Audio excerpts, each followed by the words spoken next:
Good morning, my brothers and sisters. Welcome to episode number 65 in the book of Deuteronomy. Today, what does a whole heart look like? So the call today is going to be for a whole heart, not a partial heart, not halfway, not divided. The prayer is for a whole heart in me, in you, in the people of God. So how do we get there?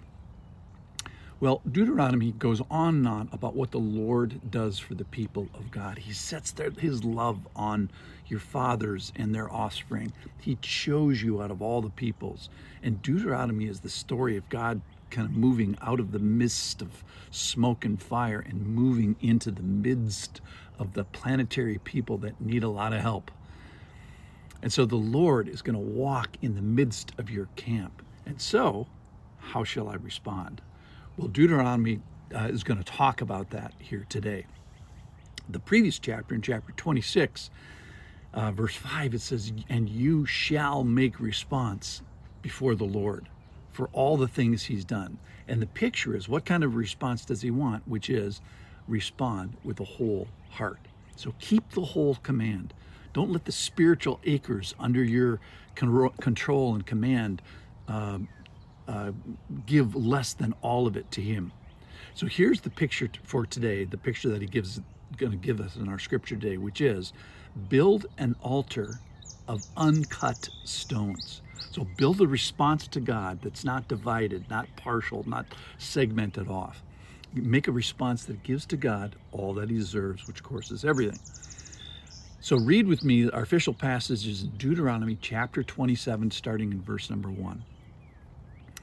Now Moses and the elders of Israel commanded the people, saying, "Keep the whole command that I command you today. And on the day that you cross over the Jordan to the land that the Lord your God is giving you, you shall set up large stones and plaster them with plaster. And you shall write on them all the words of this law. When you cross over to enter the land that the Lord your God is giving you, a land flowing with milk and honey, as the Lord, the God of your fathers, has promised you. And when you have crossed over the Jordan, you shall set up these stones, concerning which I command you today on Mount Ebal. And you shall plaster them with plaster, and there you shall build an altar to the Lord your God, an altar of stones. You shall wield no iron of tool on them. You shall build an altar to the Lord your God of," wait for it, "uncut stones. And you shall offer burnt offerings on it to the Lord, and you shall offer sacrifice. You shall sacrifice peace offerings, and eat there.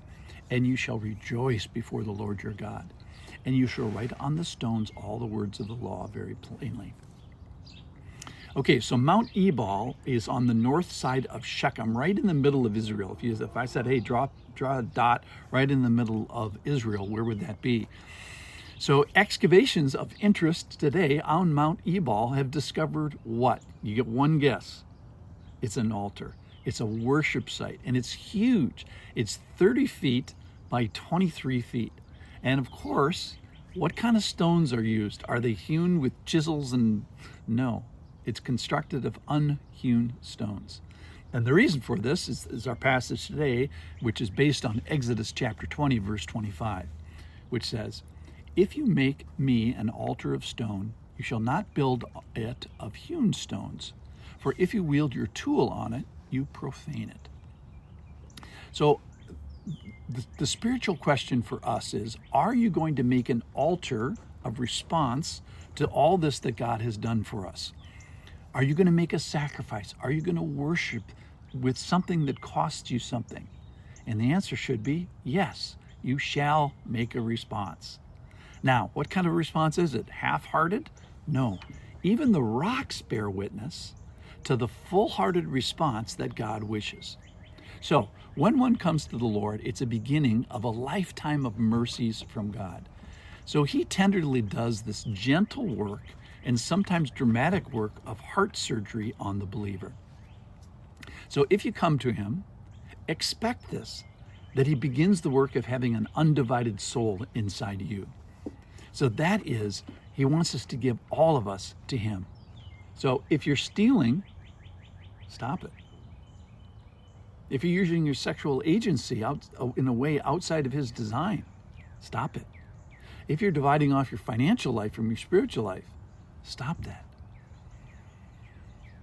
If you're thinking about your spiritual life like pieces of a pie, that is, you can segment off one little slice of your spiritual life from your health and what you drink and who you love and how you love and what your character is, what you do with your time, what you do with your money, stop that. Your relationship isn't a piece of the pie. Your relationship with God is the whole pie and affects everything. So then he asks us to bring burnt offerings. Well, what are they? The burnt offerings are the offerings for sin, which is our great and ongoing problem. Now, the Old Testament to this timeless question is, what are you going to do about your sin? This is it. The answer is sacrifice. It's appeasement of holy God by the blood and life of another being.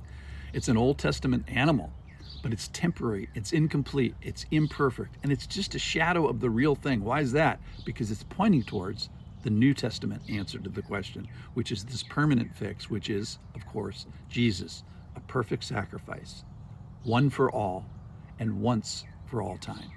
So this is specifically why no further sacrifice is needed here today or is even appropriate today. And then finally, peace offerings. He says, bring peace offerings, which if this is really true and God has made a way to himself, then let's party. Let's have peace with God. We can rejoice before him. So how can I rejoice before him? By understanding what he's done for me and coming with an undivided heart.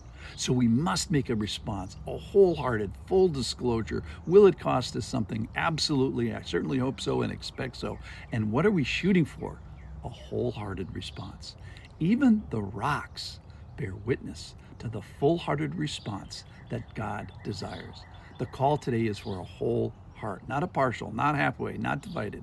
The prayer is for a wholehearted response in me, in you, and in the people of God. Let's give him that today. Thanks for listening.